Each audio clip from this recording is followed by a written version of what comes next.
Today's question is about people who want to shoot with aperture priority, but also want a little control over their shutter speed. I got asked a question by Dave this week, who really likes shooting with aperture priority, likes to set the depth of field, shallow depth of field, or have lots of depth of field. He also wants control over shutter speed. He doesn't just want the camera deciding to drop it down to a 30th of a second or something not very convenient like that. He says that on aperture priority, often he just ends up with blurry photos because the camera is choosing not a very sensible shutter speed for him.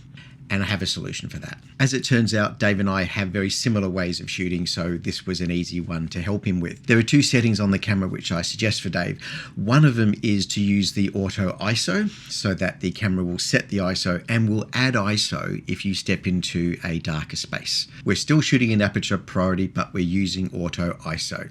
The second bit of information is finding in your menu system where the minimum shutter speed is set. You take that off auto and you set a shutter speed that's workable for you. I like shooting at about 1/200th of a second. I probably don't need to go that fast most of the time, but I do have a tendency to be on the run when I'm shooting, and I don't necessarily settle properly when I hit the shutter. So 1/200th is a good setting for me. You simply have to go into the menu system on your camera and look for the setting that gives you minimum shutter speed.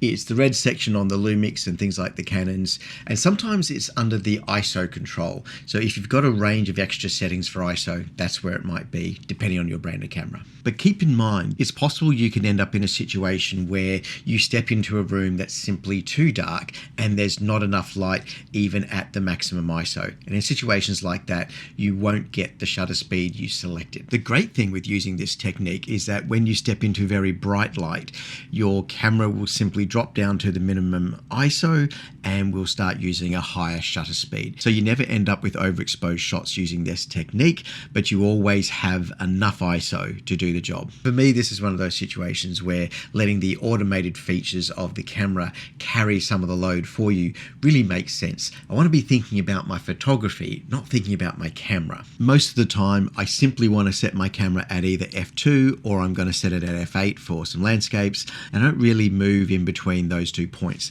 I usually at very wide open or lots of depth of field, most of the time. There's one other feature that I want to suggest to Dave, and if I recall correctly, he was shooting on a LUMIX S5II, so a very similar setup to this LUMIX S9. When you're in the stills mode, you probably don't need the video button very often. It's not something that I'm going to use. When I want to shoot video, I go to a specific video mode that has all my settings punched in, and I'm using the custom dial to set that up. So when I'm shooting stills, the video button is superfluous. So what I do on all my LUMIX cameras now is I repurpose that red button to give me direct access to the minimum shutter speed. You can do that in the menu. You can set what function is attached to which button. It really doesn't take long to go into the menu and to set up any of your function buttons to do a specific task. But in this case, simply having quick access to the minimum shutter speed is really useful. There might be times when you want some higher shutter speed if you're trying to capture some action or if you're doing wildlife. There might be times when you want some slower shutter speed, like if you're panning